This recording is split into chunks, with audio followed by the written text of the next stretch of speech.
Hey everyone, this is a piece that I was referenced um, in Marcel van der Linden's Western Marxism and the Soviet Union. The piece itself is titled uh, Trotsky's Bonapartism, 1918 to 1923, by Willy Huhn. Willy Huhn, I should probably pull up his Wikipedia real quick. Willy Huhn was a German council communist who continued to publish into the 1950s. So this piece, for instance, is from 1952. I'll read the German Wikipedia for him real quick. Willy Huhn lived from 1909 to 1970 and was a German council communist theorist. Willy Huhn was the son of a German nationalist police officer. In 1919, Huhn's family was expelled from Metz and moved to Berlin, where Willy Huhn worked as a commercial clerk. When his father died in 1929, Willy began to become politically active and joined the left-wing Social Democratic Central Association of Employees. Is that the thing that was part of like that? I can't even remember his name. Never mind. In 1930, Huhn joined the Young Socialist Association of Greater Berlin, and after its dissolution by the SPD in 1931, he joined the Socialist Workers' Party of Germany. He was a member of this party until 1933. At the same time, he was a member of the Red Fighters, a clandestine council communist group. Under National Socialism, after a brief imprisonment in 1933 and 1934, Willy Huhn worked as a commercial clerk until he was drafted into the Wehrmacht. After 1945, Willy Huhn initially joined the KPD, retaining his council communist views, and in 1946 became a member of the SED, which was like the communist party in Germany. Socialist Unity Party, I think, is what the SED translates as. Willy Huhn worked as a teacher and director of adult education centers in East Berlin and Gera until 1948. After moving to West Berlin in 1948, Willy Huhn worked at the August Bebel Institute and as a lecturer at the German School of Politics. In 1951, he was expelled from the SPD, of which he had become a member again in 1948, because he had criticized the role of the SPD in the November Revolution in magazine articles. In 1952, Willy Huhn attributed this role to the revisionism of Edward Bernstein and described the SPD as the, quote, first National Socialist Party, end quote, in world history. He saw the ideas of the, quote, war socialists as a precursor to the German Labor Front of the Third Reich. Willy Huhn's expulsion from the party also ended his teaching career, and after a period of unemployment, Willy Huhn worked as a freelance journalist. He wrote mainly for small left-wing socialist periodicals. From 1950 to 1952, Willy Huhn was editor-in-chief of the magazine Pro and Contra. From 1954 to 1955, he was a member of the working committee of the International War Resisters. In the 1960s, Huhn, together with Michal Malka, who was 20 years his junior, became a source of inspiration and mentor for the decidedly Marxist wing of SDS, Socialist Student Democratic Union, I think it's Socialist Student Union. Can't remember what it's called. That was what SDS stood for in Germany.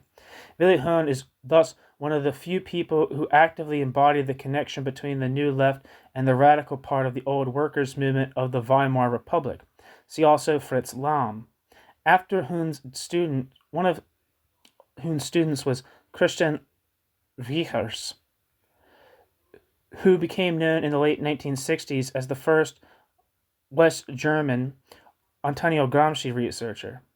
Willy Huhn produced several dozen manuscripts for his students that dealt with contemporary issues, including Germany and the question of war guilt, and aspects of Marxist criticism, including Marx and Engels on the Polish question.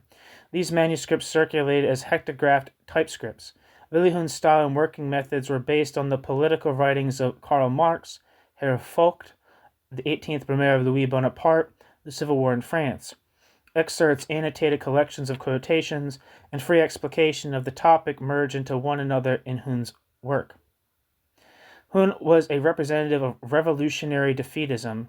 He was a relentless critic of German nationalism in all its shades, without referring positively to the Eastern or Western powers. During the 1968 rebellion, Willy Huhn was admired by leftists for his great knowledge and was widely accepted by the SDS, for example, but he was also critical of the movement. The Council Project Group in the SDS, which included Bernd Rebell, was significantly inspired by Willy Huhn. Willy Huhn died in 1970 after a long illness. Willy Huhn's estate is located at the International Institute of Social History, IISG, in Amsterdam. The library, maintained by him and his son Paul Huhn, is located in the Library for Social Sciences and East European Studies at the Free University of Berlin. 2 anthologies with selected texts from Huhn's work were published in 2003 and 2017. His writings include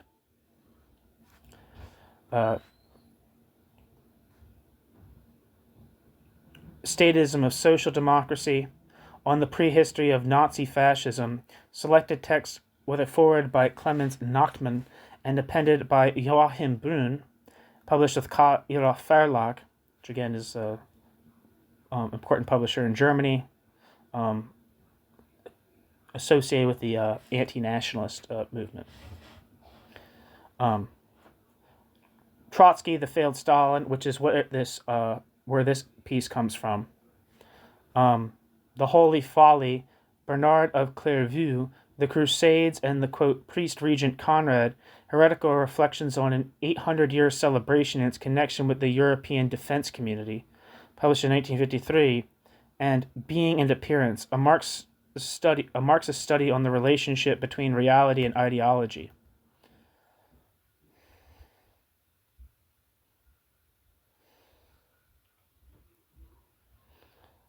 There's 2 books about him. Christian Reicher's Willy Huhn, 1909 to 1970, a biographical note in Willy Huhn's Statism of Social Democracy on the Prehistory of Nazi Fascism. Johann Gester's In Search of Rosa's Legacy, the German Marxist Willy Huhn, 1909 to 1970. Johann Gester, State, Capital, Capitalism, Classes in Post-Revolutionary Russia. Was the construction of a non-capitalist society successful? A controversy between Milovan Žilas, Ernest Mandel, and Willy Huhn. That would be sick to read.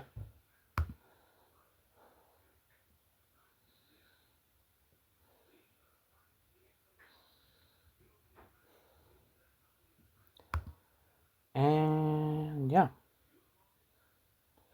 Alright, so that's Willy Huhn. That's who he is. And like I said, this piece appears to be from that larger book, Trotsky, the Failed Stalin, which is available on in the German section of Marxist.org. This book was published in 1973, so it looks like this is a collection of articles. Also included in this is Paul Maddox's Bolshevism and Stalinism, which I believe is on this channel. And if you pardon me a second, I'm going to see if that's the case. Okay, well, the internet's not working, so I'm not going to see if that's the case. But one of the articles that are in this piece, one is titled, come on, Bolshevism and Stalinism by Paul Maddox. And then the Willy Huhn pieces are Trotsky and the Proletarian Revolution, On the Theory of the, quote, Workers' State in Russia, Trotsky's Bonapartism, 1918 to 1923, and Trotsky's Role in the Russian Revolution, a selection and compilation from the historical literature.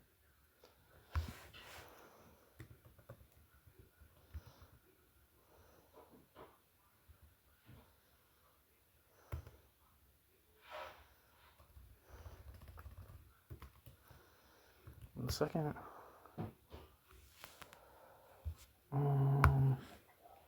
Oh, actually, a lot of videos from Paul Matic on this channel. Yeah, Bolshevism and Stalinism's on this channel, so check that out. I've already have that up, so here we go. Trotsky's Bonapartism, 1918 to 1923, by Willy Huhn.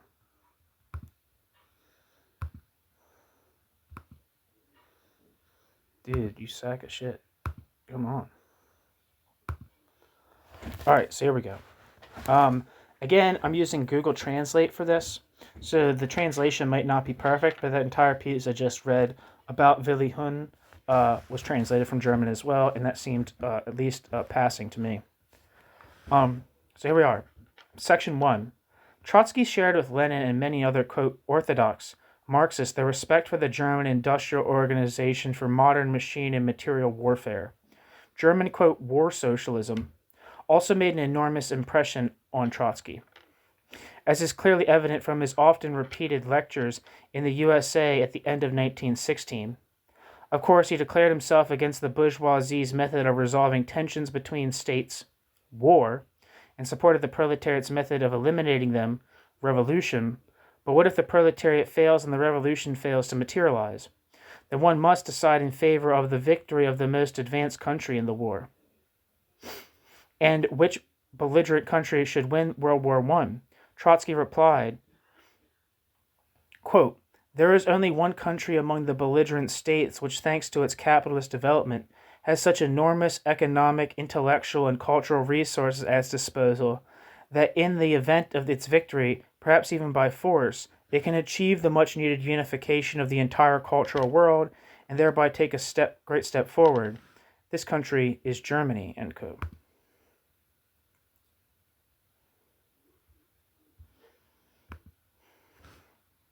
Trotsky.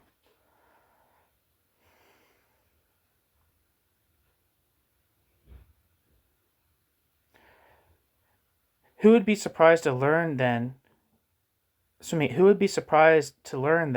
when Trotsky tried to return to Russia via Canada after the outbreak of the Russian Revolution in March 1917, he was arrested by the British as a, quote, German agent. The famous irony of history is that it was the then foreign minister of the revolutionary government, Pavel Milyukov, who intervened in Great Britain and secured Trotsky's release. And when he arrived in revolutionary Russia, Trotsky wrote in the central organ of the Bolsheviks, Proletary, I don't know, on the 26th of August 1917, that the further development of the Russian Revolution would also be directed against the owners in capitalist industry, and in this context again referred to the German war economy. Quote, for the introduction of control over production and distribution, the proletariat had very valuable models in Western Europe, especially in the so-called, quote, war socialism of Germany, end quote. Trotsky added, however, that, quote, this organizational work, end quote, could only take place in Russia on the basis of an agrarian revolution under the leadership of a, quote, truly revolutionary power, end quote. Footnote. Leon Trotsky, The Character of the Russian Revolution, Results and Prospects. For Trotsky, as for the Bolsheviks, this was of course the Soviet power, albeit under the leadership of the Bolshevik Party. Later, after Trotsky had been deposed and was acting as the head of the Leninist opposition, Trotsky also demanded that the first 5-year plan should set itself the goal of, quote, supporting the incomparable advantages of our economic structure, end quote. Quote, facing a subsequent blockade or intervention incomparably better prepared and better armed, end quote. Again pointing to the example of the German organization of the material war, quote, the most important thing in the event of a long and serious war is to have one's own industry as highly developed as possible, capable of both mass production and rapid conversion from one type of production to another. The recent past has shown that such a highly developed industrial country as Germany, which was tied to the world market by 1,000 threads, was able to develop enormous vitality and resilience when war and blockade cut it off from the whole world at one stroke, end quote. Trotsky.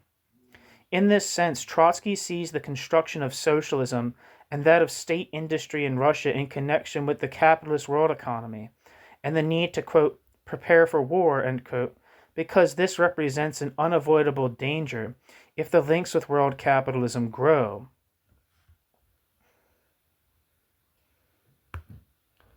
Footnote: Leon Trotsky, The Real Situation in Russia.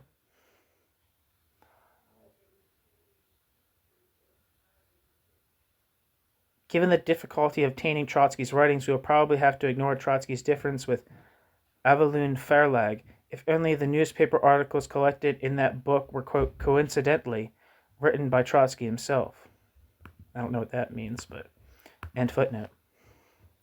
We can therefore hardly doubt that the spirit of German war socialism of 1914 to 1918 penetrated into Bolshevik practice through and through Trotsky.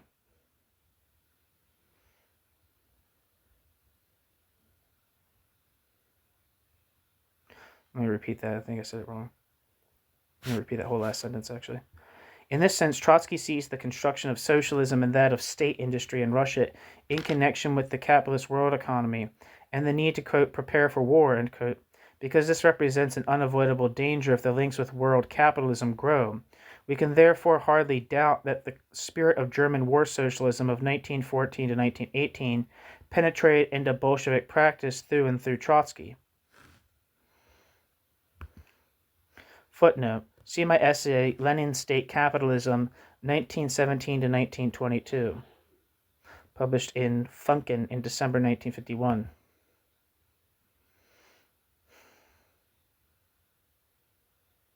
End footnote. But German, quote, war socialism alone would not have been able to have such an impact on the theory and practice of Bolshevism if German war communism had not already been met by the military organizational thinking of Lenin and Trotsky. For Lenin, quote, revolution is a war, end quote. Lenin therefore sees it primarily as a strategic and tactical problem of civil war. For Lenin, therefore, quote, the modern army, is one of the good models of organization, end quote. And what does organization mean to Lenin? Quote, when, in the name of a definite goal, inspired by a definite will, millions of men change the form of their relations and actions, change the place and methods of their activity, change weapons and tools, according to the changed circumstances and requirements of the struggle, end quote. Lenin. And Lenin explicitly adds that this also applies to the struggle of the working class against the bourgeoisie. Footnote: see Engels, Lenin, Military Writings. I probably shouldn't even be reading these books, citing these books because they're all in German. We will soon see that Trotsky also fundamentally agrees with this military organizational conception of the proletarian liberation struggle. Section 2. In a lecture that Trotsky gave in Moscow on the 21st of April 1918, Trotsky described the main tasks of the country as, quote, establishing order, quote, reorganizing the economy, and, quote, creating an armed force. It is no coincidence Trotsky combined these three tasks into one main task.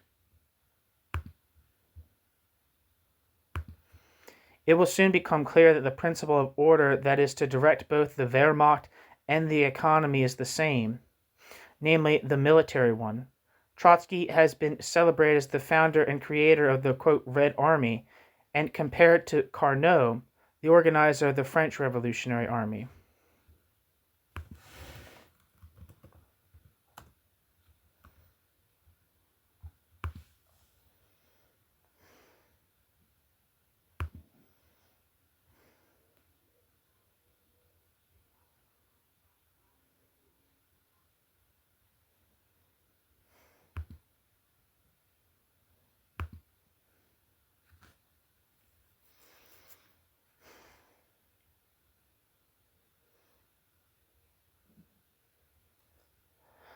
This seems to be referring to Lazare Carnot, who lived from 1753 to 1823.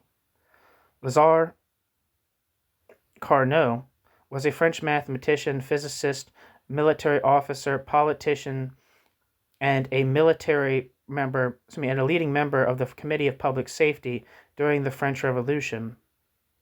Lazare Carnot's military reforms, which included the introduction of mass conscription, levy en masse, were instrumental in transforming the French Revolutionary Army into an effective fighting force. Lazare Carnot was elected to the National Convention in 1792, and a year later, I think it's Lazare probably, because there's no, I don't know. I'm just going to say Lazare. I'm going to try to stick with that. Lazare Carnot became a member of the Committee of Public Safety, where Lazare Carnot directed the French war effort as one of the ministers of war during the War of the First Coalition. Lazare Carnot oversaw the reorganization of the army, imposed discipline, and significantly expanded the French force through the imposition of mass conscription. Credited with France's renewed military success from 1793 to 1794, Lazare Carnot came to be known as the, quote, organizer of victory. Increasingly disillusioned with the radical politics of the Montagnards, Carnot broke with Maximilien Robespierre and played a role in Maximilien Robespierre's overthrow on the 9th of Thermidor and subsequent execution. Lazare Carnot became one of the 5 initial members of the Directory, but was ousted after the coup of 18th Fructidor in 1797 and went into exile. Following Napoleon's rise to power, Lazare Carnot returned to France and in 1800 was briefly Minister of War. A fervent Republican, Lazare Carnot chose to withdraw from public life after Napoleon's coronation as emperor. In 1812, Lazare Carnot returned to serve under Napoleon and oversaw the defense of Antwerp against the Sixth Coalition, and during the 100 Days, he was Napoleon's Minister of the Interior. Lazare Carnot was exiled after the Second Bourbon Restoration and died in Magdeburg, Prussia in 1823. In addition to his political career, Lazare Carnot was also an eminent mathematician. His 1803 Geometrie des Positions is considered a pioneering work in the field of projective geometry. Lazare Carnot is also remembered for developing the Carnot Wall, a system of fortification that became widely employed in continental Europe during the 19th century.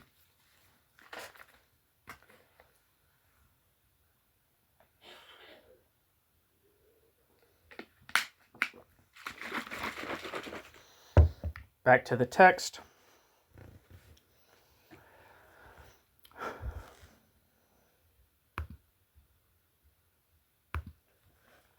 But what interests us here is primarily the fact that Trotsky attempted nothing less than to subject the workers in production to the same rules as the soldiers in the Red Army.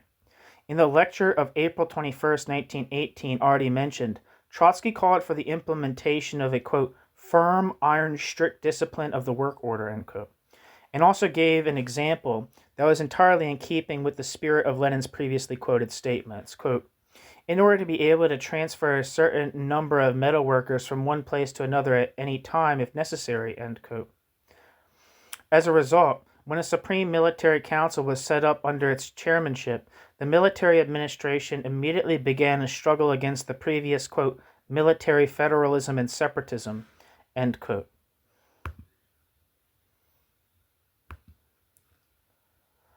i.e. in practice against the local soldiers' councils and partisan groups. In this struggle, the authority of the bureaucratic top, the People's Commissariat for the Army, was enforced.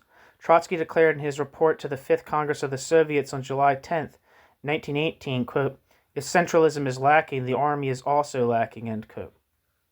The same Soviet Congress now also approved and recommended the introduction of general conscription. Immediately afterwards, the reintroduction of the discipline, which according to Rosa Luxemburg's words against Lenin, had always been taught to the proletarians in the barracks yard, began. Trotsky believed that he could not even do without control over the polishing of uniform buttons. Footnote: Leon Trotsky's speech at the Second All-Russian Congress of the Department of Political Enlightenment in October 1921 in Moscow, contained in Russian Correspondence, 1921. End footnote. The introduction of, quote, compulsory training in the art of war, end quote, and the reinstatement of Tsarist officers in the Red Army also led to the abolition of another revolutionary principle of the soldiers' councils, the abolition of the right of the troops to elect officers. Here, too, the striving for a centralization of the military administration was incompatible with the council principle, the application of which in the army was described by Trotsky as, quote, unacceptable, outrageous, murderous, unquote, even as, quote, chaotic pseudo-democracy, end quote. The abolition of the electoral system in the army took place in April 1918.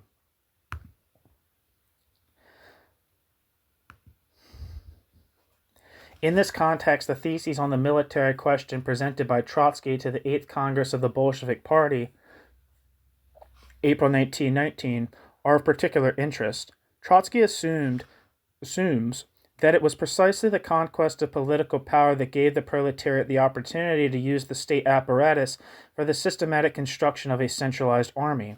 In the meantime, however, the workers and the, quote, left communist had begun agitating against the Red Army as the basis of a future Bonapartism, which Trotsky had to deal with. His theses on the question of the electability of the commanding staff are, quote, not entirely categorical, end quote. He makes the decision between appointment and electability of officers dependent on, quote, practical considerations, end quote. However, the revolutionary character of an army is determined by the character of the regime that creates the army, sets it a goal, and thus turns it into its instrument. Since the proletariat was now in power in Russia, the Red Army could be nothing other than a weapon of socialist self-defense of the proletariat and rural poor. The opposition speaker, Smirnov, objected above all to the involvement of the Tsarist officers and demanded the democratization of the external form of the Red Army so as not to repel the peasants and workers. Trotsky's theses on the military question were nevertheless unanimously adopted by the Eighth Party Congress. What about the danger of Bonapartism?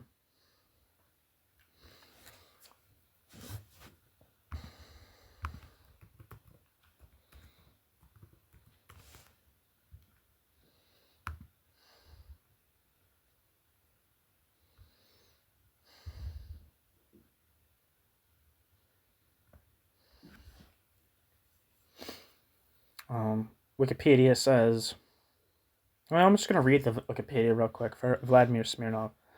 Vladimir Smirnov lived from 1887 to 1937, was a Russian communist revolutionary, member of the Bolshevik Party from 1907, and Soviet politician where he advocated a militant and doctrinally pure line.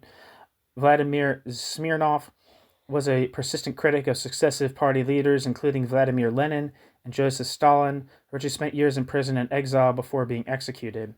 Smirnov was born into Moscow into a middle-class family and educated at a Moscow gymnasium. Vladimir Smirnov was drawn into revolutionary politics during the 1905 revolution and joined the Bolsheviks in 1907 as a law student at Imperial Moscow University. In 1909, he met Nikolai Bukharin, who was the Bolshevik student organizer in Moscow. Bukharin, Smirnov, and Valery Nosinsky were all economists who were, quote, identified as a trio and leaders of theoretical, quote, raids in which they took on rival Marxist groups. Smirnov rebuilt the depleted Moscow party organization after the other two were arrested in 1910, mobilized in the outbreak of war with Germany.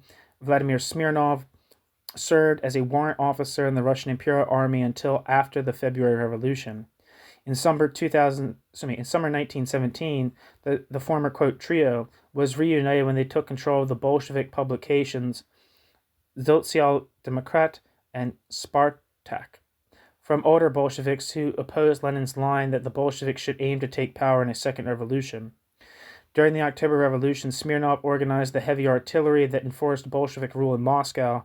In November, Smirnov was transferred to Petrograd, then still the capital of Russia, to join Bukharin and Dosinsky on the executive of the Supreme Council of National Economy, which was originally dominated by the left. He moved back to Moscow when it was designated as the capital again. In 1918, he became financial director of the governing body of the Moscow Oblast Sovnarkom, which exercised wide powers and had high ambitions of local rule, although it was abolished as early as June 1918. Smirnov's attempts at forming similar bodies proved short-lived. From February to April 1918, Smirnov serves as the People's Commissar of Trade and Industry of the RSFSR. From 1921 to 1927, Smirnov was a member of the board of the Council of Labor and Defense, chairman of the Financial Commission of the Supreme Council of the National Economy, a member of the Presidium of the State Planning Committee, and the board of the Central Statistical Administration of the USSR. In the same period, in the years 1924 to 1926, Smirnov was simultaneously a member of the editorial boards of the newspapers Pravda and Ekonomicheskaya Zhins. I don't know how to fucking say that. In January 1918, when the Bolsheviks were divided over whether to sign the Treaty of Brest-Litovsk with Germany, Smirnov joined the left communists led by Bukharin, who advocated, quote, revolutionary war with Germany. In February, Smirnov resigned from the Bolshevik government to campaign against the treaty, and for the remainder of his life he was in opposition. Part of Smirnov's reasoning was that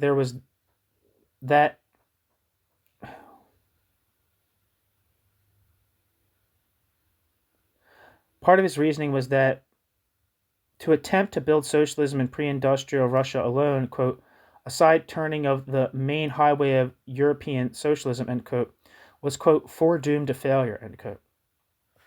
During the Civil War, he was leader of the military opposition who opposed the presence of the thousands of former officers of the Imperial Army and the newly created Red Army. At the 8th Party Congress of the Russian Communist Party, Smirnov appeared as a delegate from the 5th Army.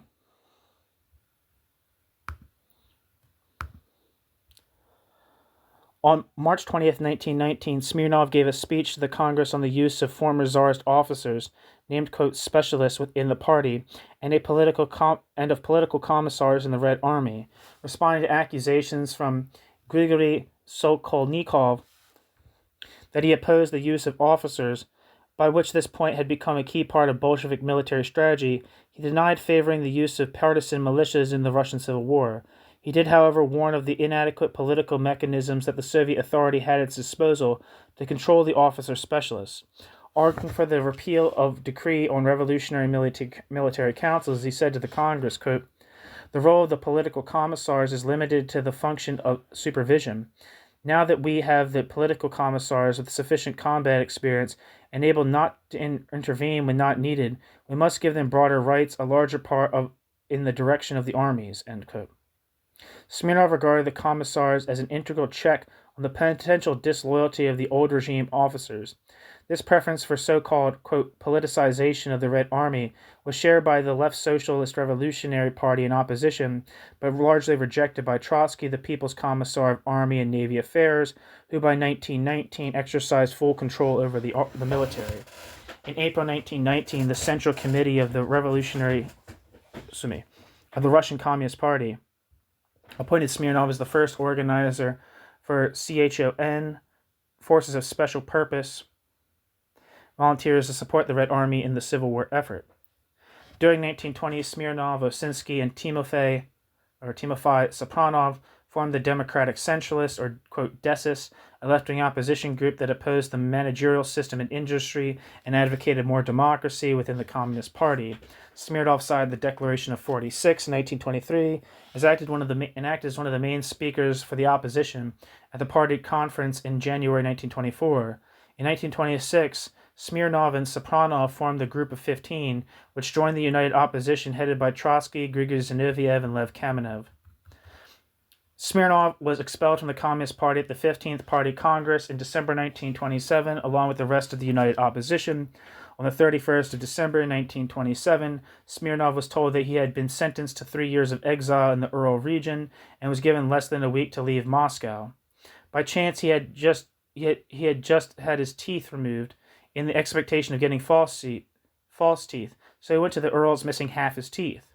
On the 29th of January 1930, Smirnov was arrested for being 5 minutes late in reporting to the local OGPU for a routine check and sentenced to 3 years in prison, held in an, quote, isolator at Verkhney Uralsk. Though they shared exile in prison with Trotsky's supporters, Smirnov and his, quote, Desist allies considered themselves to be separate from the rest of the opposition. According to Trotsky's biographer, quote, In their enmity towards the bureaucracy, they had been far less inhibited than the Trotskyists. More or less openly, they had renounced all allegiance to the existing state and party. They proclaimed that the revolution and Bolshevism were dead, and that the working class had to begin again from the beginning, to free itself from exploitation by the new, quote, state capitalism, end quote. Deutscher, the prophet unarmed.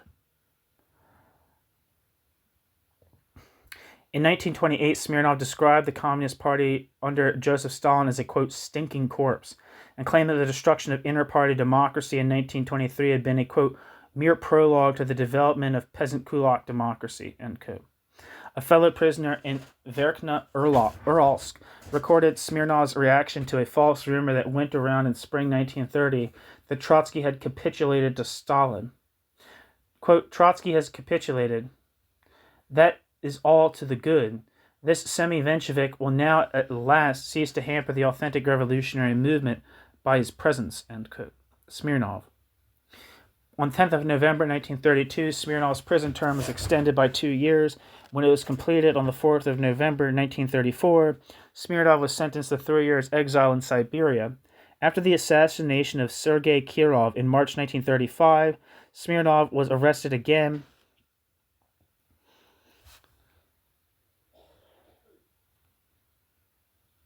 and by a special decision of NKVD from the 22nd of May 1935, was re-imprisoned for 3 years.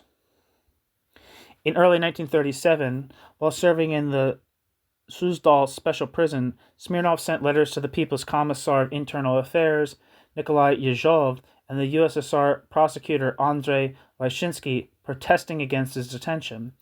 On the 20th of April the same year, he was transferred to Moscow, and on the 26th of May 1937, the Military Collegium of the Supreme Court USSR, under the chairmanship of V. Ehrlich, sentenced him to death for participating in a counter-revolutionary terrorist organization. Smirnov was shot on the same day, becoming a victim of the Great Purge. On the 16th of November 1960, Smirnov was partially rehabilitated, but was not fully rehabilitated until 1990. Vladimir Smirnov's sister, Yekaterina, born 1889, married Valery Nosinsky. Smirnov's son, Rem, an acronym for Revolution Engels Marx, who lived from 1922 to 2011, was adopted by the Osinsky family when his parents were exiled in 1927 and was sent to an orphanage in Shuya, Ivanovo Oblast with his 2 cousins when his adoptive parents were arrested in 1937. Drafted in 1942 as a private in the Red Army, Rem Smirnov took part in the defense of Moscow, the reconquest of Belarus, and the capture of Königsberg, Kaliningrad.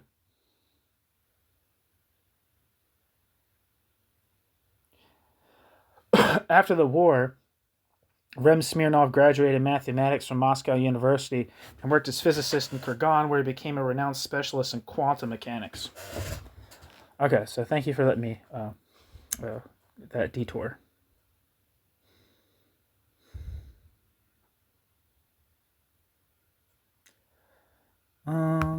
Back to the text. I also wanted to look up 8th Party Congress, because I always forget.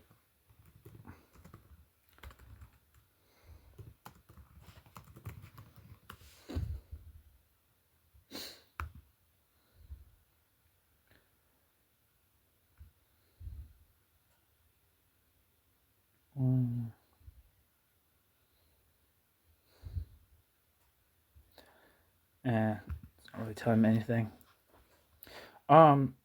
Section 3. Back to the text. Section 3.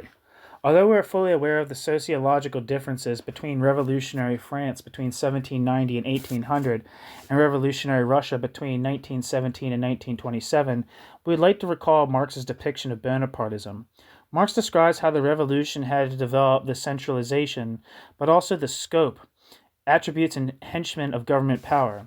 But this was the work that the absolute monarchy had already begun, the creation of an executive power, quote, with its immense bureaucratic and military organization, with its extensive and artificial state machinery, end quote, which created not only an army of officials, but also an army of 500,000 men. Marx calls this modern bureaucratic military state apparatus a, quote, terrible parasitic body that wraps itself around the body of French society like a retina and clogs up all its pores, end quote. Marx. The image is excellent and expresses the main point perfectly. The militarily organized state envelopes and suffocates society. Quote, Napoleon perfected this state machinery, end quote, Marx adds. Marx also characterizes the principle of this self-alienation of the organization of society. Quote, every common interest was immediately detached from society, set over against society as a higher general interest, torn from the independent activity of the members of society and made the object of government activity. From the bridge, the schoolhouse, and the communal property of a village community, to the railways, the national wealth, and the National University of France, end quote. Marx. Marx describes the process of Bonapartism as one of an apparent independence of this state power. Nevertheless, Bonapartism also represented a class, and indeed the most numerous class in French society, namely the allotment farmers. Quote, the political influence of the allotment farmers found its ultimate expression in the executive power subordination of society to the executive power itself, end quote. However, Bonapartism does not represent the revolutionary peasant, but the conservative peasant who is satiated by the division of feudal landholdings. And it is precisely for this reason that the parcel ownership is also suitable as the basis for an all-powerful and innumerable bureaucracy. Quote, it finally creates an unemployed overpopulation which finds no place either in the country or in the cities, and therefore grasps at the public offices as a kind of respectable alms, and provokes the creation of public offices, end quote. Marx. Under Napoleon I, this numerous government personnel was still, quote, immediately productive, in that it carried out for the newly formed peasantry, in the form of state building, etc., the coercive means of the state, what the bourgeoisie could not yet achieve through private industry, end quote. But bureaucracy, Marx emphasizes, is, quote, only the low and brutal form of centralization, end quote, of society.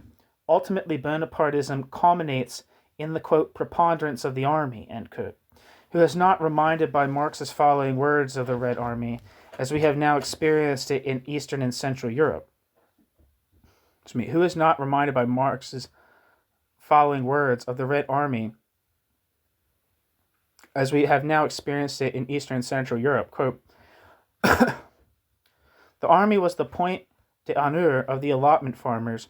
They themselves transformed into masters, defending their new property to the outside world, glorifying their newly acquired nationality, plundering and revolutionizing the world. The uniform was their own state costume, wore their poetry, the plot, extended and rounded in the imagination, the fatherland, and patriotism the ideal form of the sense of ownership, end quote. Marx. In Russia, however, the needs of modern agrarian production forced the establishment of cooperation among the peasants in the form of state organization and under bureaucratic management. However, if we keep in mind that, according to Marx, the political centralization that modern society needs, quote, only arises on the ruins of the military bureaucratic government machinery, end quote. We now know that Trotsky, with the methods of building the Red Army, Nolens Volens himself, created the basis of Bolshevik Bonapartism, if we stick to Marx's description of it. But then Sadoul's, S-A-D-O-U-L, all caps, I don't know what the hell that is, but then Sadoul's comparison of Carnot and Trotsky becomes impossible. Carnot did everything in his power to oppose the emerging Caesarism of Bonapartism, and Carnot voted not only against the establishment of the monarchy in 1804, but also against Napoleon's lifelong consulship, 1803.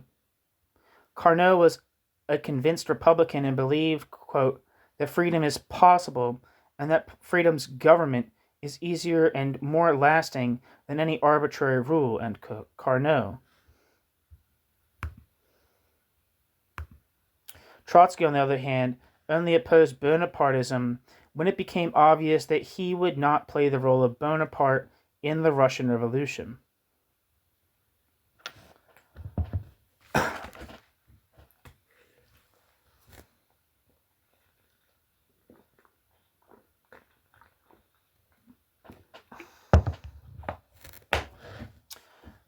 Section 4. The establishment and formation of a centralized Red Army alone was not enough.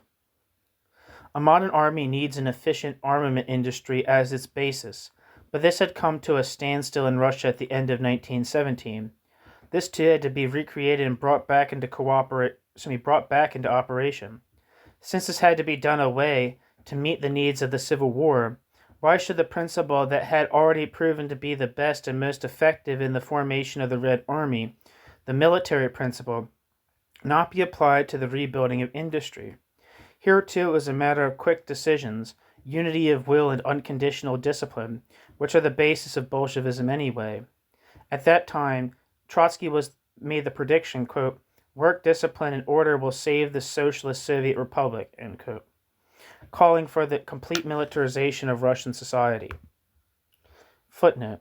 See Leon Trotsky, "Work, discipline, and order will save the Socialist Soviet Republic."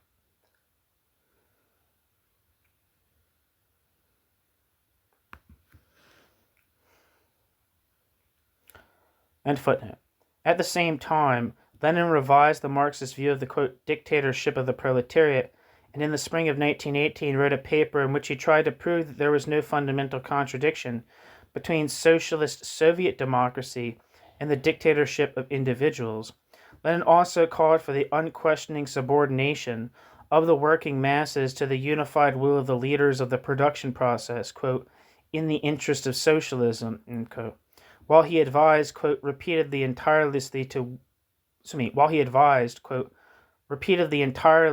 weed out the weeds of bureaucracy, end quote, Lenin insisted on a, quote, ruthlessly strong power, end quote, and on the, quote, dictatorship of individuals for certain work processes with purely executive functions at certain moments, end quote. Lenin, the immediate tasks of the Soviet power.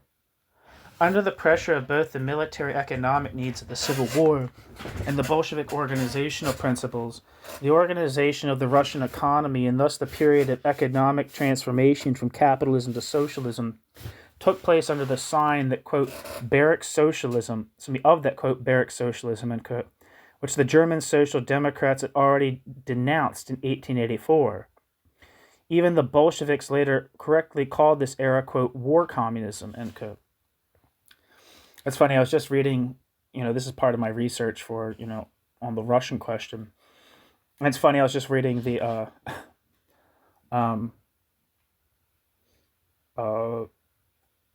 Terrorism and Communism by Karl Kautsky, critiquing the Bolshevik Revolution from a different perspective than Willy Huhn, but generally using this thing where he called what they were doing that piece is from 1919, I believe, and he called it barrack socialism.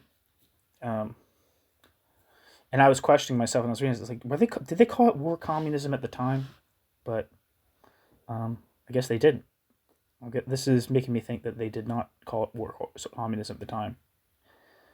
Since economic policy essentially had only two tasks to solve, first to force the disorganized industry to produce the products necessary for warfare, second to force agriculture to more or less forcibly hand over food for workers and soldiers, it was in fact nothing more than an intensified war economy, an analog for, quote, war socialism, of Germany and the other capitalist states at war in 1914 to 1918.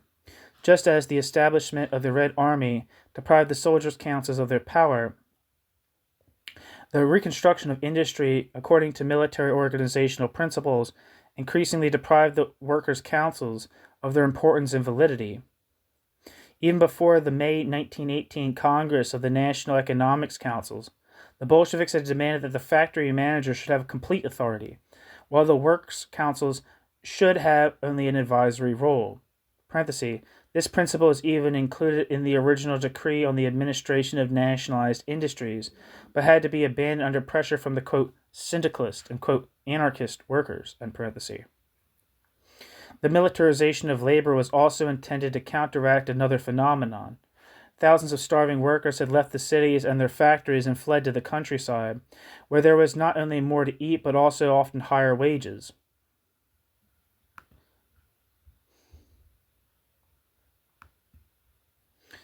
Thus, the then Moscow People's Commissar of Labor, Nogin, announced in his speech at the first Congress of the Commissars of Labor, quote, "We must force people to work. The energy that was used to increase the profits of the entrepreneurs must be used for the benefit of the state," end quote. I'm going to reread that quote because that last part was in italics. Quote, "We must force people to work. The energy that was used to increase the profits of the entrepreneurs must be used for the benefit of the state," end quote.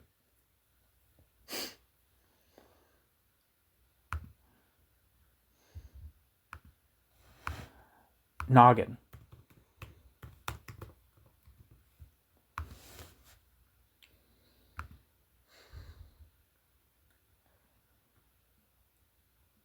I'm going to read Noggin's Wikipedia real quick.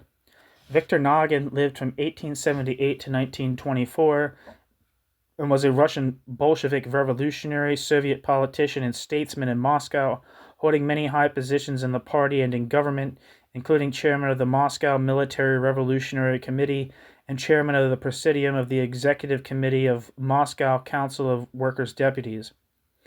Viktor Noggin was a member of the Council of People's Commissars, i.e. the first government of Soviet Russia as People's Commissar for Commerce and Industry. Viktor Noggin, born in Moscow, Russia, was son of a clerk.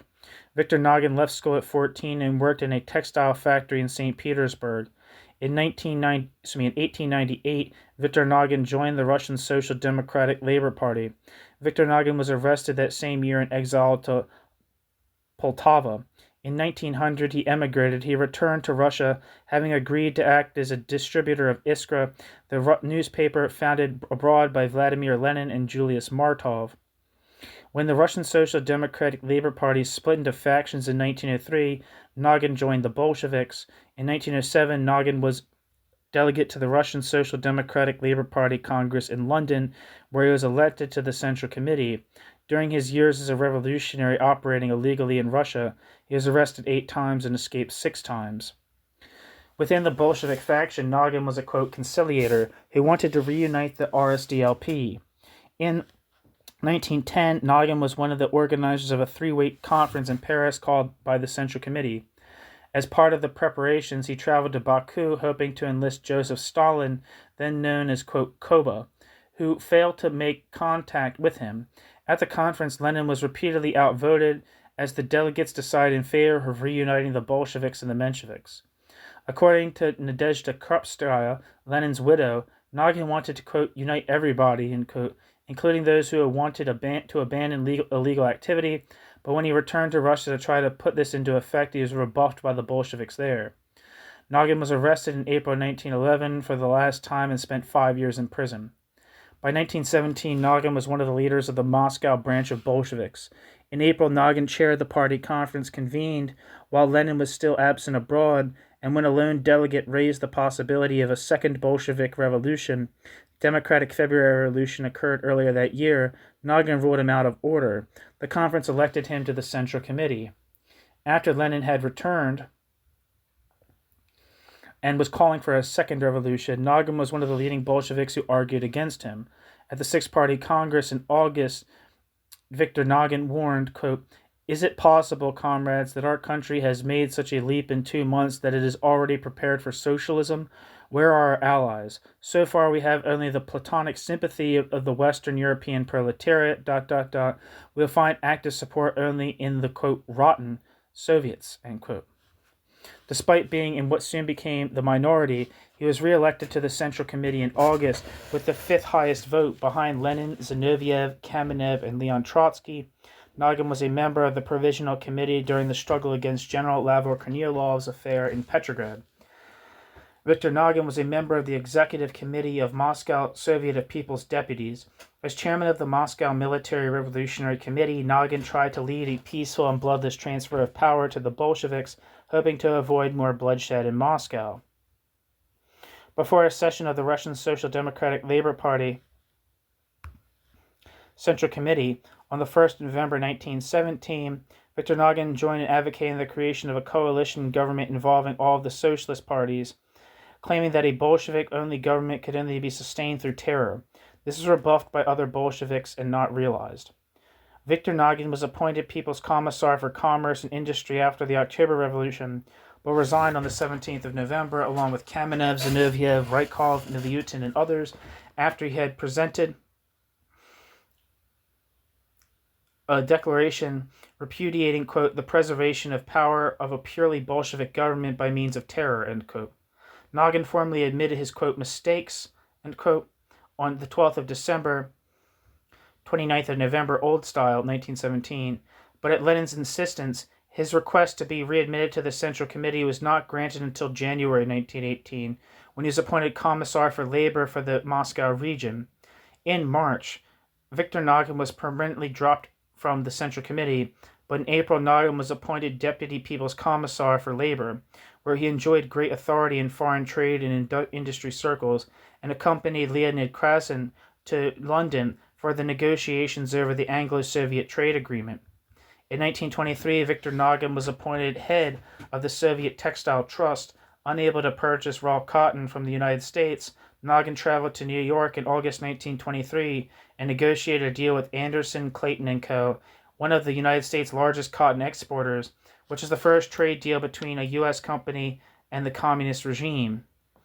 While there, he helped the Coolidge administration communicate with Moscow using the code of the Soviet government in an attempt to establish relations between the two countries.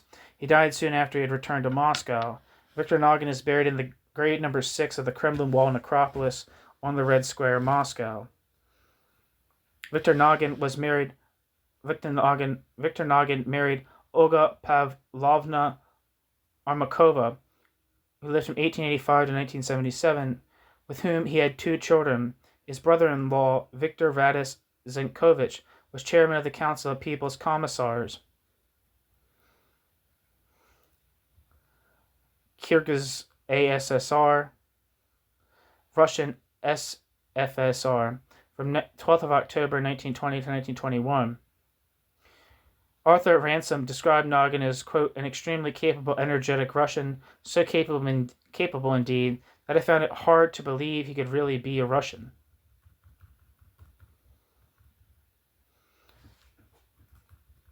The historic 14th century town of Bogorodsk was renamed Noginsk after him in 1930.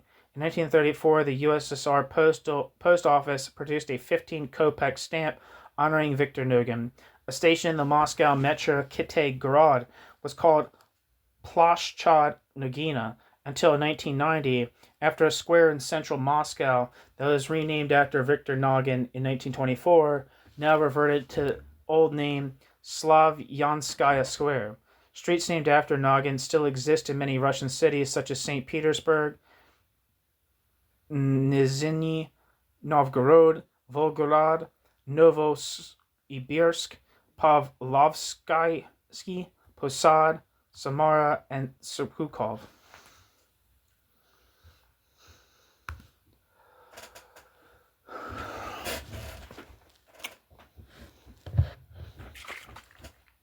Okay, so back to the text.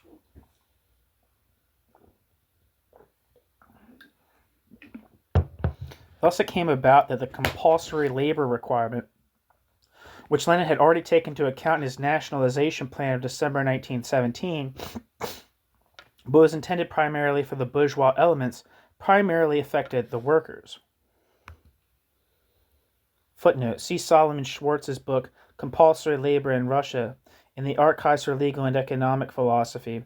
See also the article, Compulsory Labor in Russia from 1917 to 1925, in the Revue Internationale du Travail, published 1926.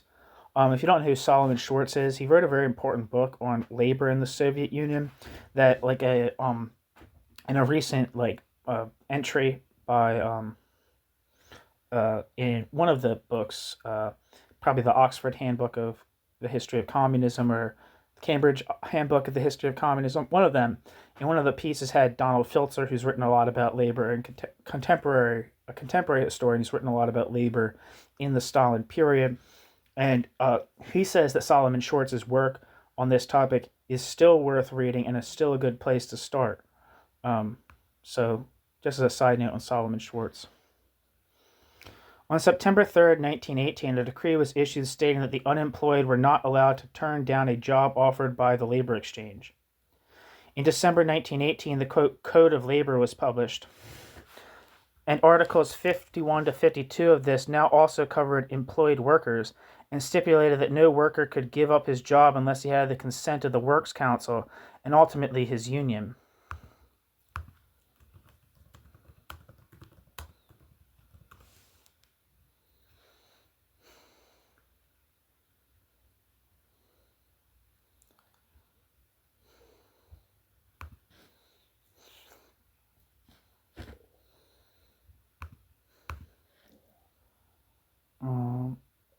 In 1919, industrial production was therefore already organized in a purely military manner, and the main economic administration was almost exclusively occupied with the provision and feeding of the Red Army.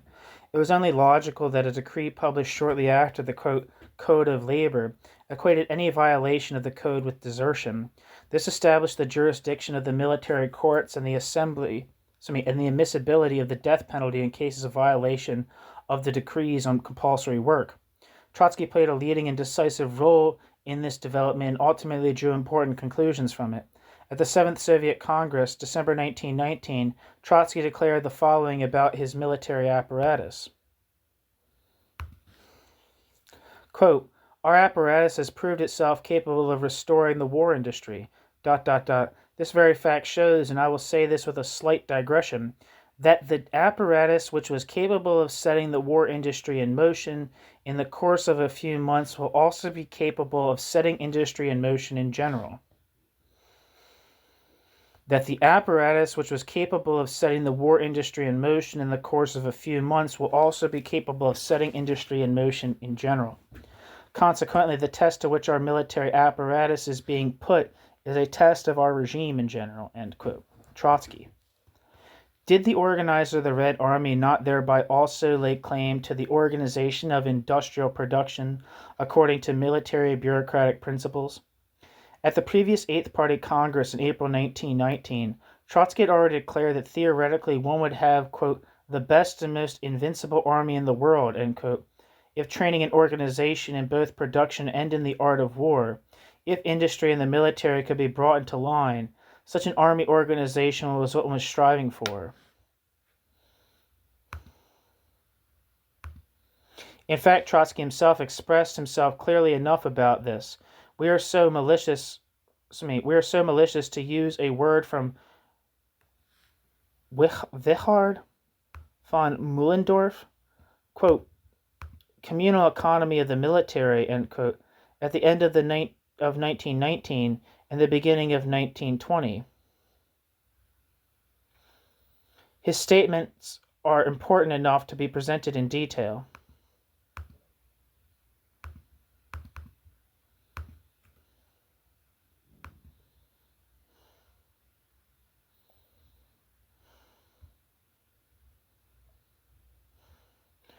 It looks like the Richard von Muhlendorf.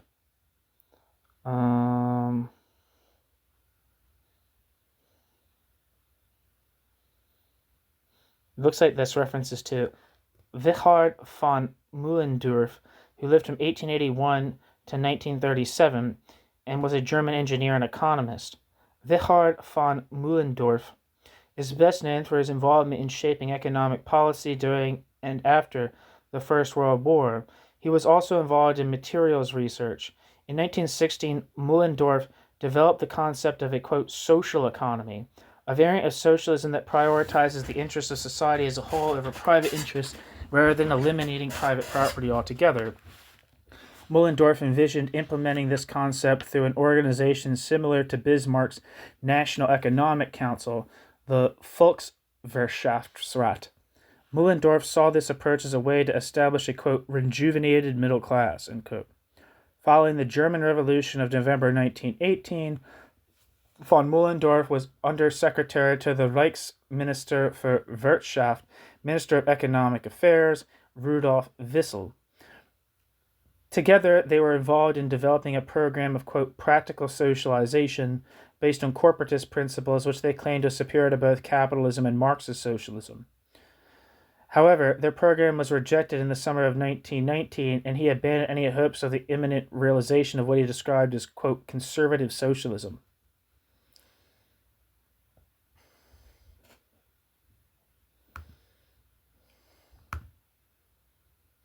So let me go back to reread the sentence that his name was referenced in. In fact, Trotsky himself expressed himself clearly enough about this. We are so malicious as to use a word from Richard von Muhlendorf, quote, communal economy of the military, end quote, at the end of 1919 and the beginning of 1920. His statements are important enough to be presented in full, in detail. Quote, coercion is an indispensable requirement for curbing bourgeois anarchy, for socializing the means of production, and for restructuring the economy on the basis of a unified plan. ... The basis of the militarization of labor is formed on the forms of state coercion, without which the replacement of the capitalist economy by the socialist economy will forever remain nothing but empty words. Without which the replacement of the capitalist economy by the socialist economy will forever remain nothing but empty words. Without compulsory work, without the right to command and demand obedience, the trade unions will turn into an empty form without content, because the socialist state under construction does not need the trade unions to fight for better working conditions. The socialist state under construction does not need the trade unions to fight for better working conditions. That is the task of the entire social and state organization, but to organize, educate, discipline, and distribute the working class for production purposes, end quote. This also means Trotsky. This also means that the construction of a socialist economy takes place in the form of a military bureaucratic organization, and the workers-owned organizations from the capitalist era are to be integrated into this quote militarization of labor in order to discipline and direct the workers. Trotsky's response to the accusation of his quote militarism is also interesting. Quote, militarism, in which all the features of social development find their most complete, most pronounced, and sharpest expression, can be viewed from two sides. First, from the political or socialist. The political or socialist exclamation. This is actually fucking hilarious. Okay, so a lot of the times in when you're reading something and the author is citing something, and in it they need to make a footnote. Willy Huhn, I think Huhn might translate. I think it does translate as chicken. Let's see that real quick. Let's see. English to German. Let's see how you say chicken in German. Yeah, it's the same. It's the same. Willy Huhn's last name is the German word for chicken.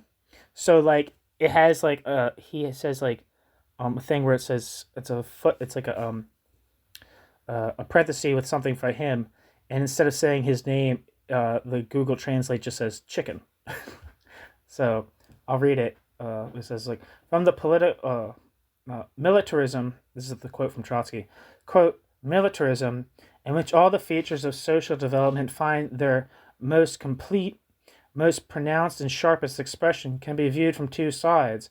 First, from the political or socialist exclamation point chicken or Hun in parentheses side, and there it depends entirely on which class is in power. And secondly, from the organizational side. The organizational side is a system of strict distribution of duties, precise mutual relations, unconditional responsibility, harsh obedience, end quote. Trotsky. This probably proves that Trotsky thought of work communism, or as he called it, quote, militarized workers' democracy, end quote, as a suitable and immediate transition to socialism. Antonov Ovsenko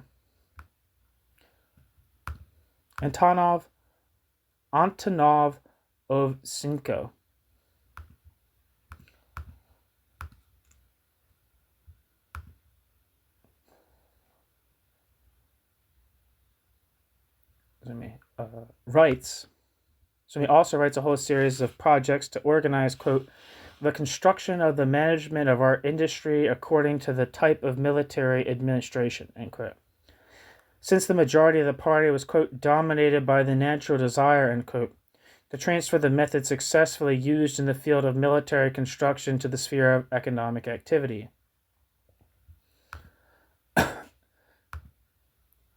At the end of 1919, Trotsky drafted the thesis on the plan for the, quote, militarization of labor, parenthesis, thesis 21, end parenthesis, and called for the, quote, militarization of individual enterprises or branches of industry, end quote, with the express purpose of, quote, temporarily securing workers for the enterprise and introducing a stricter regime, end quote, with, quote, disciplinary rights, end quote. In order to obtain the necessary workforce, quote, mobilizations, end quote, were to be ordered, from which labor organizations of the military type, parenthesis, thesis 25, end parenthesis, could then be formed. Some of these theses of the Central Committee of the Communist Party of the Soviet Union, written by the organizer of the Red Army, quote, on the mobilization of the industrial proletariat, the militarization of the economy, and the use of military formations for economic purposes, end quote, should be quoted in more detail. Thesis 21, quote, in the transition period, in a society burdened by the legacy of a very difficult past, the transition to systematically organized social work is unthinkable without coercive measures. Coercive measures are used against parasitic elements as well as against backward elements of the peasantry and the working class itself. Parenthesis, exclamation point, Huhn, parenthesis. This time it didn't say chicken. The instrument of state coercion is military force. The instrument of state coercion is military force. Elements of military coercion are therefore within certain limits, and in one form or another, inevitably inherent in the economy of the transition period, which is based on general compulsory labor, end quote.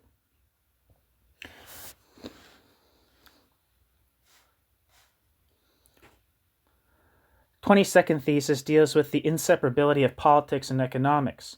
Parenthesis, a year later, Lenin would declare against Trotsky, quote, the primacy of politics over economics must be an unconditional rule, end quote. Lenin, end parenthesis.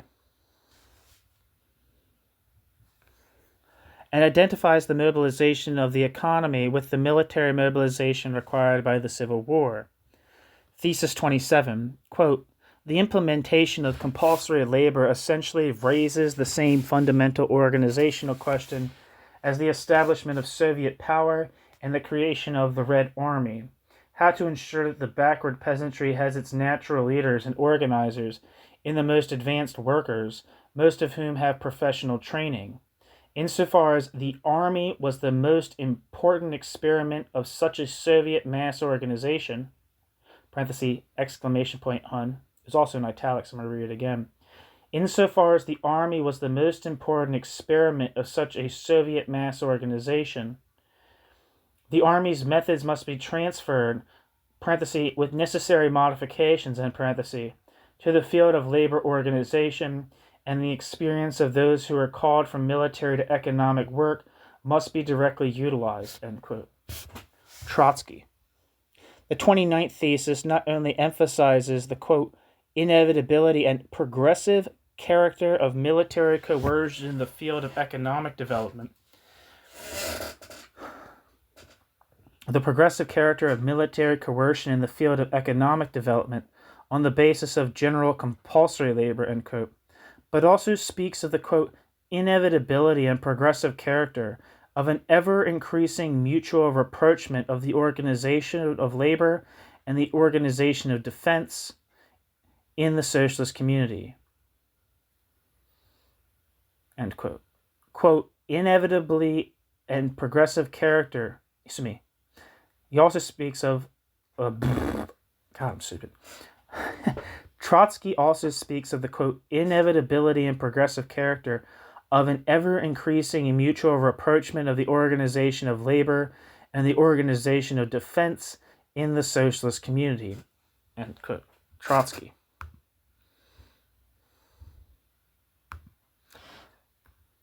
New section, we, or WE. On January 15th, 1920, Lenin signed a decree on the, quote, First Revolutionary Labor Army, end quote, by which, after the victories of Kolchak and Denikin, the entire Third Army Corps of the Red Army was transformed into a labor army. At the same time, Trotsky presented his thesis to the Third Congress of the Councils of National Economy, January 1920, where they also received Lenin's energetic support. Based on the experience of the labor army in the Urals, which was transferred from a state of war to a state of production, quote, while its organization remained fundamentally untouched and was by no means disarmed, end quote. Trotsky then addressed the objections relating to the low productivity of forced labor at the Ninth Party Congress.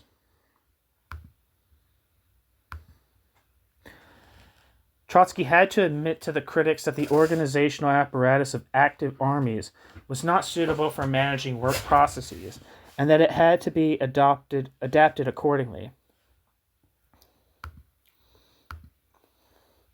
And his remarks on the question of the, quote, transition to the militia system, end quote, Trotsky developed his basic idea again as follows. The task was the, quote, industrialization of our army, end quote, which could only be achieved if the military districts coincided with the industrial districts.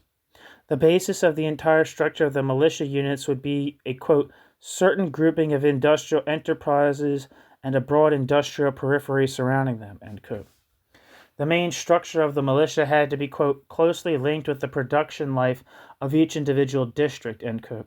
Furthermore, the apparatus of military mobilization had to merge with the apparatus of labor mobilization. Then two tasks could be solved simultaneously, the, quote, task of economic rebirth and the task of maintaining its combat capability, end quote. Trotsky.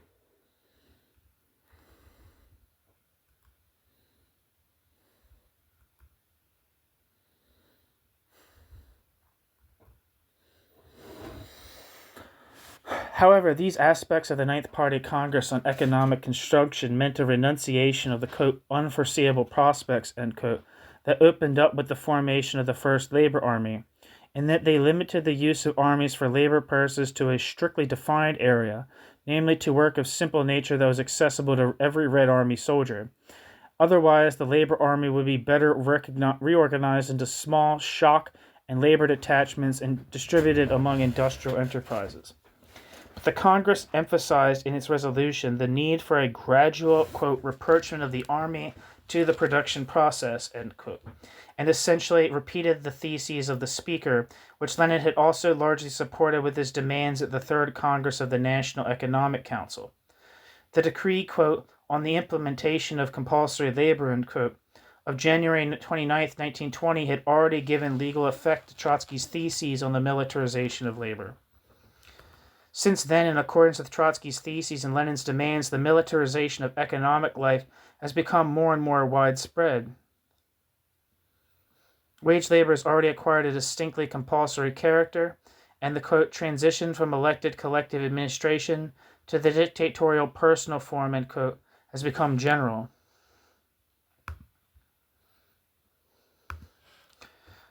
Kamenev formulated this process as follows, quote, the cooperation of all military and civilian bodies reached such a level that all existing apparatus and functionaries became apparatus and functionaries of the Red Army, end quote.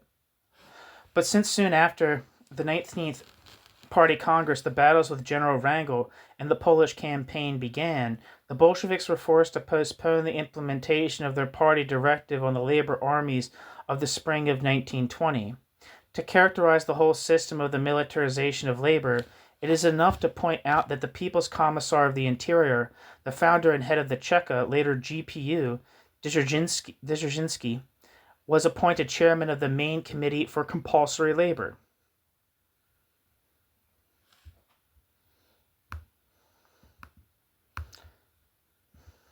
One second.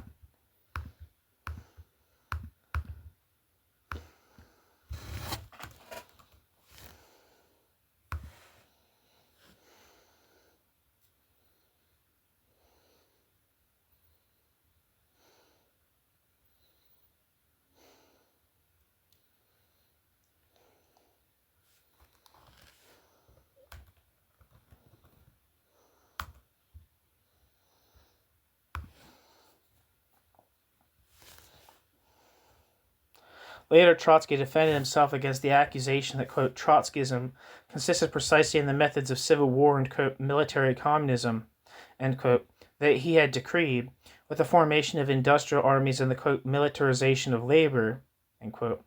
Trotsky even described the latter accusation as a, quote, lie. Trotsky's defense, however, essentially consists of only two arguments. First, that Lenin had always officially supported Trotsky in these measures and shared his views, parenthesis, which we do not doubt, end parenthesis. Second, that these measures, quote, inevitably arose from the conditions of that era, end quote. Trotsky. We do not doubt the correctness of the second thesis either, but we would like to point out once again that Trotsky, as has been shown here on the basis of a wealth of clear material, also viewed the methods of, quote, military communism, end quote, not only as temporary emergency measures, but as principles with which one could build a socialist social economy. And despite all the fundamental agreement with Lenin, the theoretician Trotsky seems to have proceeded more, quote, consistently, end quote, than the great realist Lenin may have sometimes been happy with. Or how does one explain the opinion expressed about Trotsky in Lenin's testament of December 25th, 1922, that Trotsky had, among other things, quote, excessive self-confidence and an overestimation of the official regulation of the economy. Extensive self-confidence and an overestimation of the official regulation of the economy, end quote, Lenin. However, another fact is significant.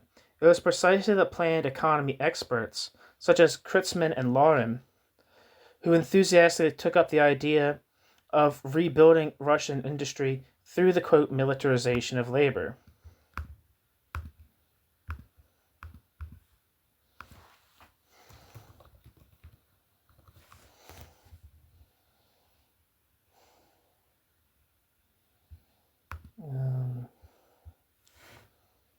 I'm not seeing anything for Kreutzmann. Lahren.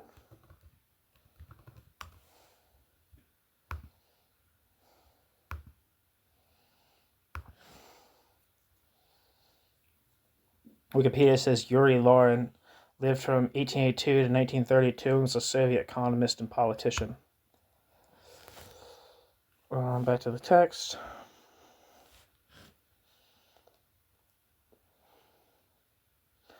Of the two, of Kreutzmann and Lahren, Lahren seems particularly interesting to us. Lahren studied German war economy in exile in Stockholm during World War I, and in his publications in Russia and abroad contrasted the Russian chaos with German efficiency, and declared the German war economy to be the first practical attempt to build a collective economy! Exclamation point. Footnote. See Ruth Fischer, Stalin and German Communism. When we speak of the period of, quote, war communism in Russia, we should therefore understand it primarily as the first attempt to transfer the principles of German, quote, war socialism, end quote, to Russia, and there can be no doubt that Lenin and Trotsky were in fundamental agreement on this issue. Okay, so I think that was last section was section 5, or section 6. Oh, let me see. Sorry. What the hell is going on here? Okay, this is section 7, but I don't know if there's just a mistyping of numerals or whatever, but section 7. It is well known that war communism and with it the militarization of labor failed, and that a, quote, new economic policy, NEP, was introduced in the spring of 1921, which, however, held firmly to the decisive state capitalist positions. We have to consider the introduction of the new economic policy here only from our previous specific military political perspective. During the period of militarily organized, quote, communism, the alliance between the peasants and the workers had collapsed, and the proletarian and agrarian revolutions had diverged in serious conflict. Later in his debate with, quote, Trotskyism, Sokolnikov rightly stated that the recognition of the peasants' rights to the land meant that, quote, peasants no longer had to rely on the alliance with the workers, end quote, and that the methods of, quote, commanding the peasants had to be abandoned after the immediate hostilities had ended in 1921. This meant the reduction, or at least the mitigation, of military coercion in agriculture. The wave of peasant uprisings that had swept across Russia since 1920 was repeatedly suppressed by the Red Army, and often enough by armed urban workers, but it was not possible to prevent the peasants from working only for their own consumption.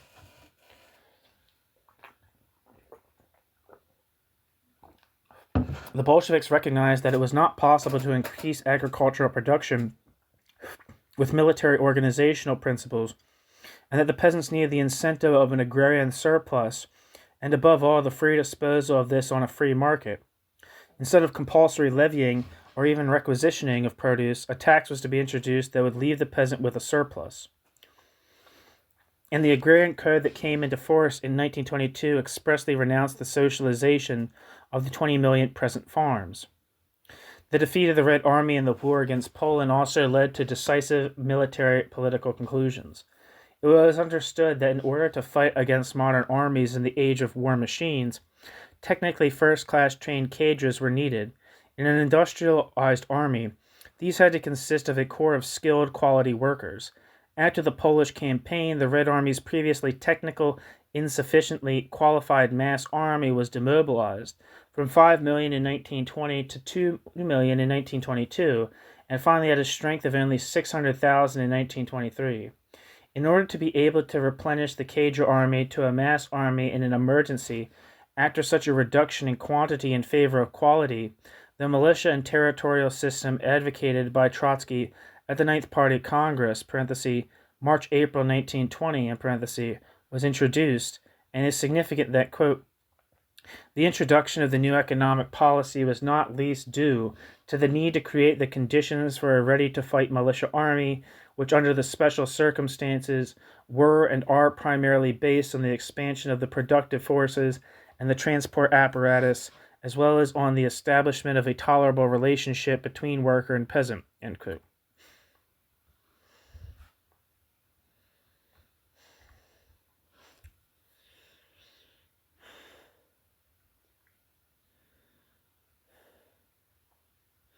This interesting remark becomes understandable when viewed in the light of Trotsky's statement that in 1919/20 about 800 to 854 peasants fought in the ranks of the Red Army. Wait, I think that's a typo.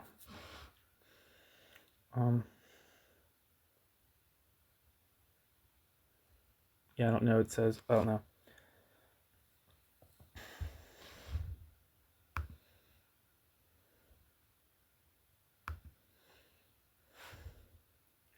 We have seen that enormous power had finally accumulated in the hands of Trotsky in 1920.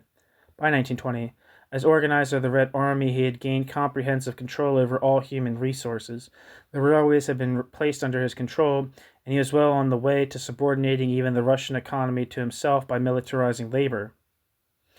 But his military centralism was not only opposed by peasants and workers, but a, quote, military opposition, end quote, emerged from the party apparatus itself under Stalin's leadership. Lenin tried to balance these contradictions by pointing to Trotsky's military genius and his contribution to saving the revolution. But in this conflict between the party bureaucracy and the military apparatus, Lenin also often had to defend Stalin against Trotsky's hostility. Trotsky, who for 2.5 years organized and directed not only the Red Army, but also the workers' armies and industry from his special train, was accused of by the old Bolsheviks of, quote, Bonapartist desires. Quote, raised in the lessons of the Great French Revolution, the Bolsheviks watched the astonishing actions of their supreme commander and always had to think of Napoleon Bonaparte, end quote.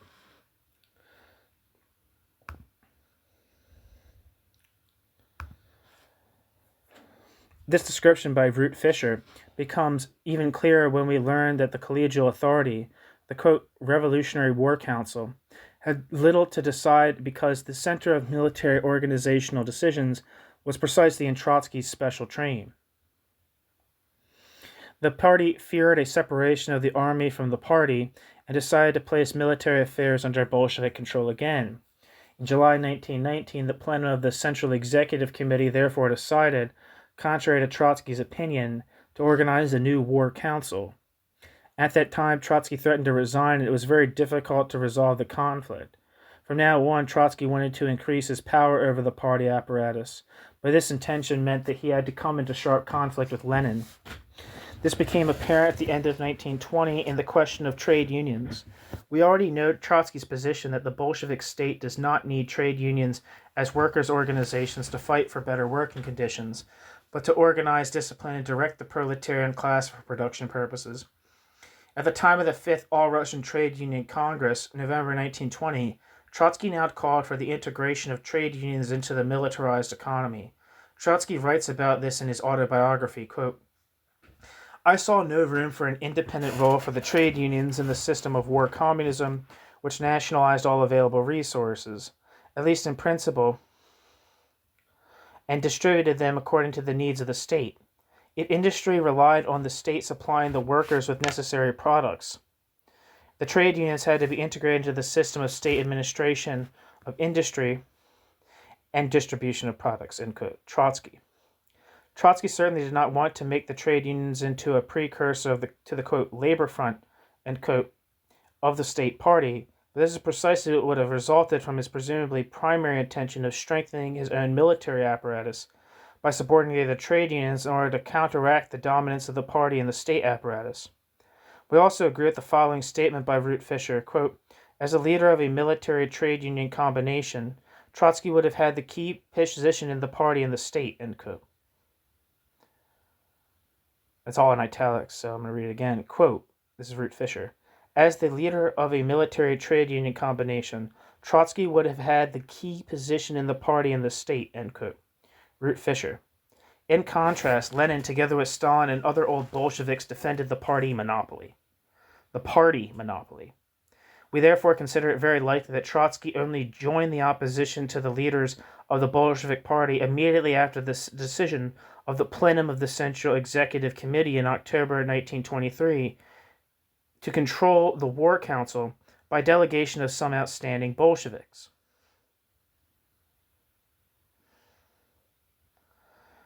At the decisive moment, immediately before the Kronstadt uprising and the introduction of the new economic policy, Lenin himself and the old Bolsheviks opposed the complete victory of Trotskyist Bonapartism at the end of 1920, and thus initially restored the party's power over the army organized by Trotsky.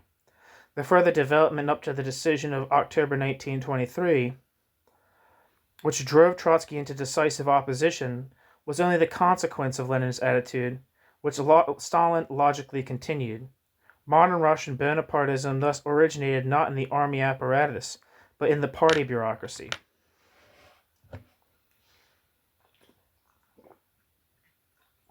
Yet Trotsky himself created the basis of Stalinism.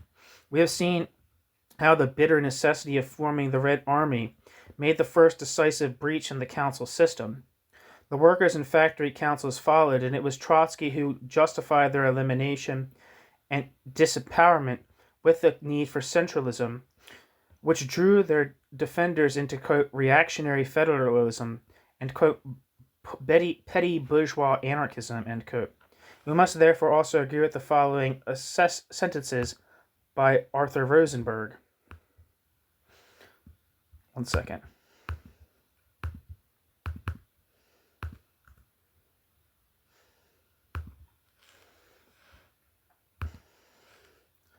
Arthur Rosenberg lived from 1889 to 1943 and was a German Marxist historian, writer, and politician. He served in the Reichstag from 1924 to 1928. I'm going to read this biography real quick. Arthur Rosenberg was born on the 19th of December 1889 in Berlin to an assimilated Jewish merchant family from the Austro-Hungarian Empire, though he was baptized as a Protestant. Arthur Rosenberg excelled at the Ashkanisch Gymnasium before studying at the Friedrich Wilhelms Universität in Berlin with Otto Hirschfeld and Edward Mayer. Rosenberg established himself as an expert in Roman constitutional history and held a Ph.D. from 1911 in ancient history and archaeology. In 1914, Rosenberg proved to be a conformist representative of the German Academy, believing in the, quote, ideas of 1914 and signing nationalist petitions. He then was drafted into the army, working for the Kriegspressedienst Amt. I don't know how to say that. The public relations offices of the army. After Germany's defeat in 1918, Arthur Rosenberg's demobilization from the army, Arthur Rosenberg joined the new independent Social Democratic Party, USPD. Arthur Rosenberg went on to join the Communist Party of Germany, KPD, in 1920. Arthur Rosenberg emerged as an important theoretician for the dissident left wing of the KPD in their ongoing factional struggle with the party leadership headed by Heinrich Brandler and August Thalheimer.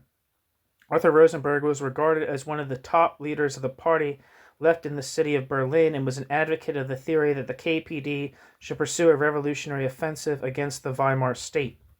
The left wing gained control of the KPD in 1924, and Rosenberg was elected member of the governing Central Committee of the party as well as a delegate to the Fifth Congress of the Communist International and a member of the Executive Committee of the Communist International, ECCI, that same year. Arthur Rosenberg denounced the Dawes Plan as a plot by American capitalists to take control of the German economy. However, Arthur Rosenberg rejoiced that the plan would, quote, drive the last nails into the coffin of the German Republic, end quote. Arthur Rosenberg said the communists were ready to give the Republic the final shove that it would, quote, meet the fate that it deserves, end quote.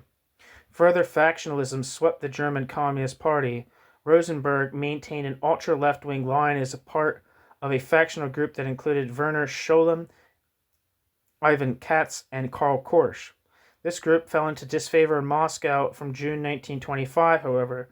In electing a new Central Committee, the German Party was invited by ECCI, quote, to have no fear of drawing into the work the best elements from former groups not belonging to the left, end quote, an effort to further undercut Arthur Rosenberg's factional group. Despite the criticism, Arthur Rosenberg was named a delegate in the Sixth Enlarged Plenum of the Communist International in February 1926, which Arthur Rosenberg participated. Expulsion of the left wing of the KPD followed in 1927, but Rosenberg was not himself one of those subject to such treatment.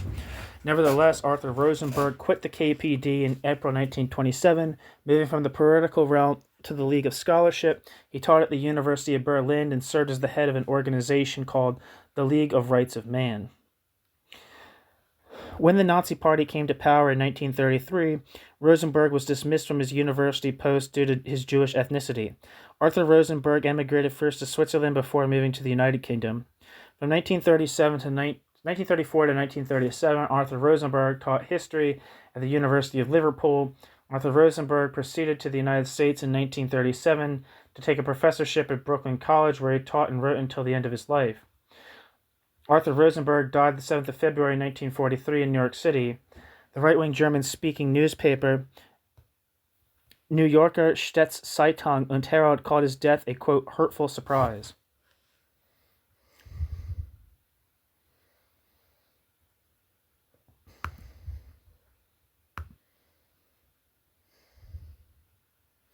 And it appears that Arthur Rosenberg wrote a book in 1932 called A History of Bolshevism from Marx's first five-year plan.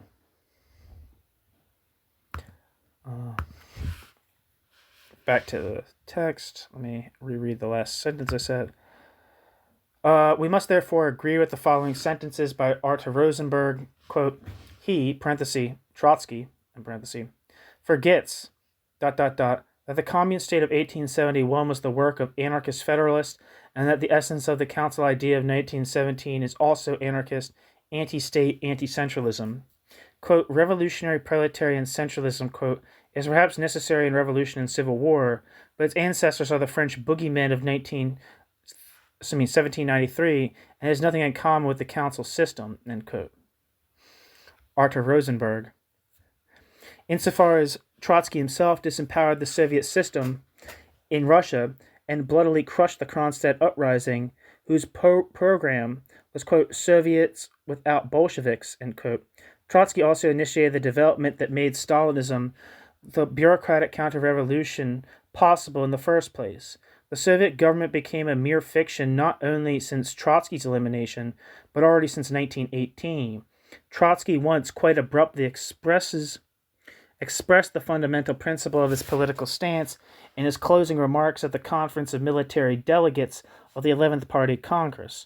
March, April 1922, quote, "Our task is to control the masses," end quote.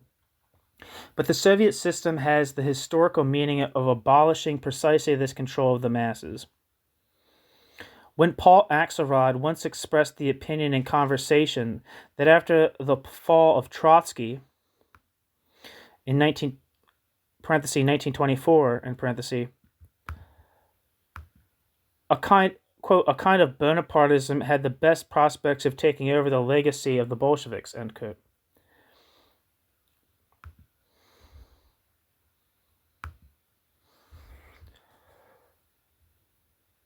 We would like to add that Trotsky himself was the first candidate for this.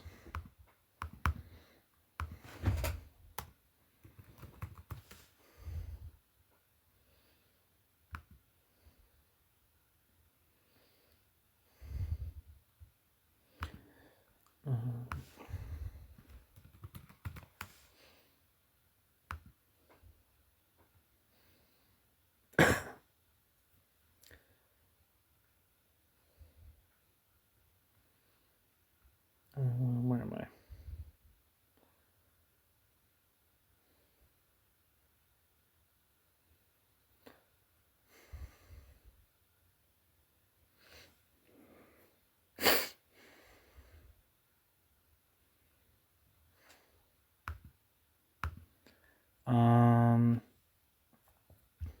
Sorry, I'm looking at Axelrod.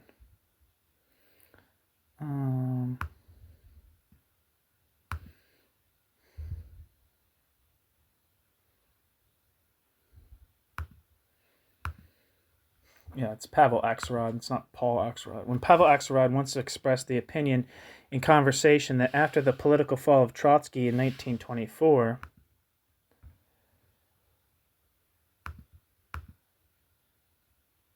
quote, "a kind of Bonapartism had the best prospect of taking over the legacy of the Bolsheviks," end quote. It's from Axelrod's The Tragedy of Trotsky. We would like to add that Trotsky himself was the first candidate for this. In Germany, the counter-revolution began with the disempowerment and the elimination of the workers' and soldiers' councils. Where they did not comply, machine guns and hand grenades were used. The man who organized this military assistance was called Noska. The hell? In Germany, the counter-revolution began with the disempowerment and elimination of the workers' and soldiers' councils. Where they did not comply, machine guns and hand grenades were used. The man who organized this military assistance was called Noska. Did not Trotsky, who created the basis of Bonapartism by disempowering and eliminating the Russian workers and soldiers' councils, and by shelling the Kronstadt sailors and shipyard workers, become the Noska of Russia? Noska paved the way for Hitler. Who paved the way for Stalin?